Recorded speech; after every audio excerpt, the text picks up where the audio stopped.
Assalamu alaikum warahmatullahi ta'ala barakatuh. Barkanmu da dawowa wannan channel namu mai albarka.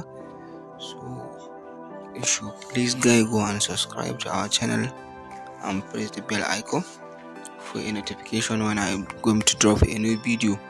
So we are going to talk about three things. I'm going to give out to you guys three signals akan wasu tokens da ya kamata mutum ya je ya siya ya holding ɗinsu for profit. Like you should buy them and keep them sai sun yi reaching like $10 or something thereabout. Three coins ɗin su ne guda kuma mafi yawancin su na ɓangaren AI ne, su ne wanda za mu yi magana a kansu. Saboda haka idan kuna so na kawo muku akan wannan abu, so na subscribe, ku like in video, ku share.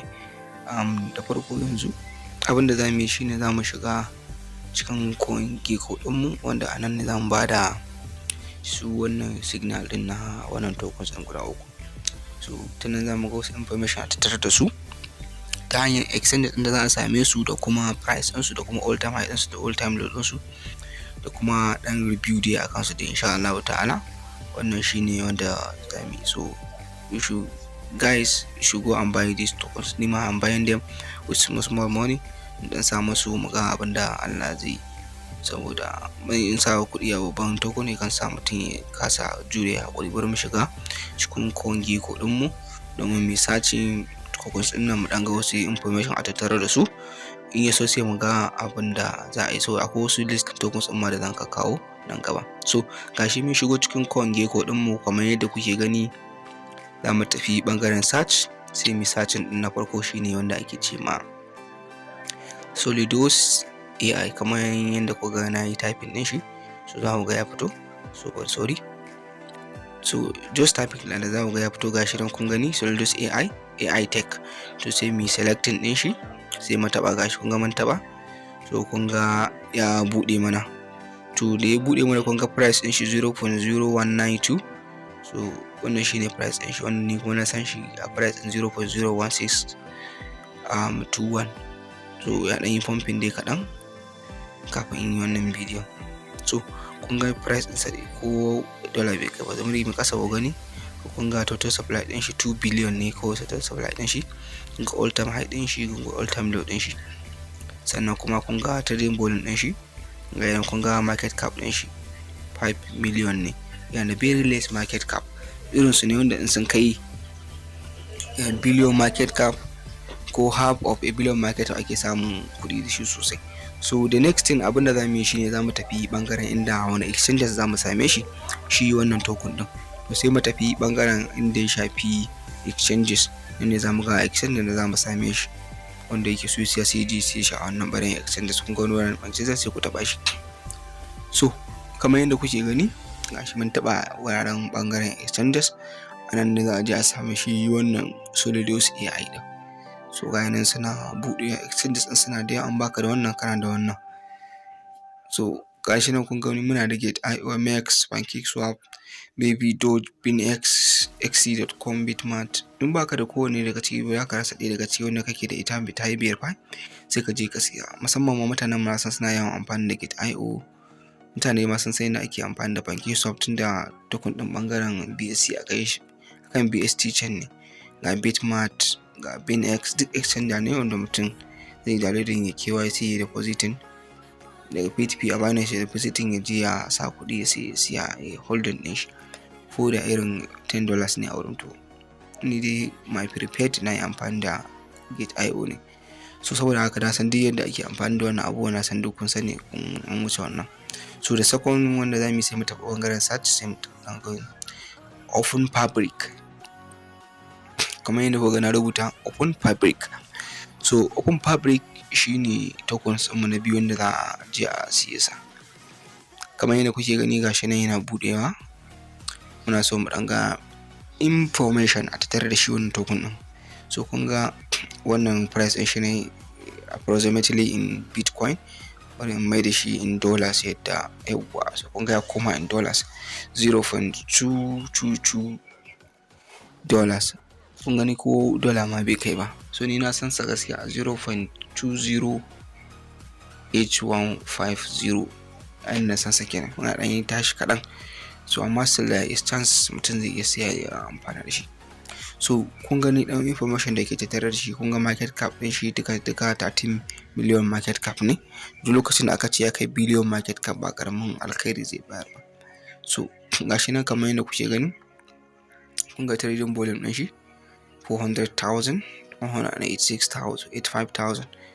kun ga market cap din shi, kun gani ko, kun ga total supply din shi gabaki ɗaya 500 million ne, bai ma kai 1 billion ba. So token is very interesting topic. Token I like this kind of token with small with limited supply, kuma price ga market cap din shi very low. So kamar yadda kuke gani, so exchanges din da zamu same shi sai mu taba exchanges ne, zamu je mu duba exchanges da zamu same shi. Ga nan yana budewa, nan ne exchanges da zamu je mu same shi. Yana ta budewa nan ne exchanges din da zamu je mu same shi kamar yadda kuke gani sosai. You should please guys wait, so ne an network kan dan yawo sometimes baya tafiya yadda ya kamata.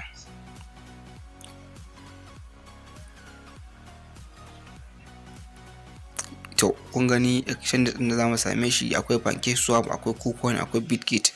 Wannan su ne iya kaɗai exchange din da zamu samu wannan. So idan mutum yana da KuCoin ko Bitget ko sai je can ya depositin da kusan yadda ake depositin, mai koyar yadda ake depositin. To yanzu mu tafi bangaren search again na ƙarshe sai mu search din token din da ake cewa token pie.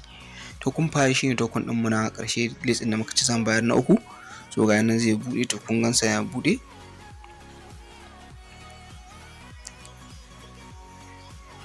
So ga yana budewa, kun gansa price din shi ya zo in dollars, in Bitcoin approximately in Bitcoin bari mu da shi in dollars saboda zan fi jin daɗin calculation akan shi.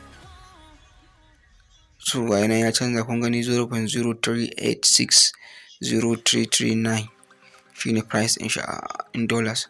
So idan muka zo kun ga 24 hour high din shi, 24 hour low din shi, kun ga circulating supply din shi is only 1 billion, kuma maximum supply din shi ga nan 10 billion ne. kun ga market cap din shi ko 41 million market cap. So irin wannan da ya tashi ya je 1 billion market cap ko 2 billion market cap, Allah ya taimaka sai ku ga labari ya canza kamar yadda bank ya yi. So irin wannan ne, ko da bai ma kai ba, ko irin 500 million ya kai, ai zai ba da access sosai, to yanzu zamu tafi bangaren exchange din zamu je mu same shi. Ta nan zamu ga exchange da ya kamata directly sai mu je mu siye shi wannan token din. So kamar yadda kuke gani ga nan mun shiga bangaren exchanges ne, zuwa mana exchanges da zamu je mu gani. To shi wannan za ku same shi a exchanges da kun ga exchanges da za a iya same shi akwai Bybit, akwai KuCoin. In ba ka da duka exchange kana ɗaya daga ciki wanda ta yi biyar ba, sai ka je can ka siya, kuma ba ka iya ba sai ka siya a Dex. Amma dai ka sani wannan ana siyan shi, za ka iya siyan shi a PancakeSwap da Uniswap. Na san kun san yadda ake ɗauko control address, yadda ake swapping mun nuna muku a Uniswap da Dex da kuma PancakeSwap, mun yi bidiyo kowanne akai. So sai mutum ya je can ya duba ya ga bidiyon yadda ake sai in mutum ya iya directly ko sai je ya siya, saboda mun koyar da wannan abubuwan a baya. So wanda suke newbies kuma ba su san yadda abin yake ba, gaskiya sai da su je su kalli tsofaffin bidiyon mu, sai sun suna da wani tambaya wani abu sai mai gani nan sa kan yadda ake siya. Amma yanzu mun san duk wanda muka sa token din nan anan ya gani ya san inda zai je ya siya shi directly. So wannan sune token din guda uku da mun ce zan sharing, duk da dai akwai wasu tokens zan zo sharing din sa again. My next video I'm going to be doing a lot of videos gaskiya insha Allah ta'ala. Dinga sharing strategies da impacting in knowledge sosai. So da fatan wannan bidiyon ya burge ku.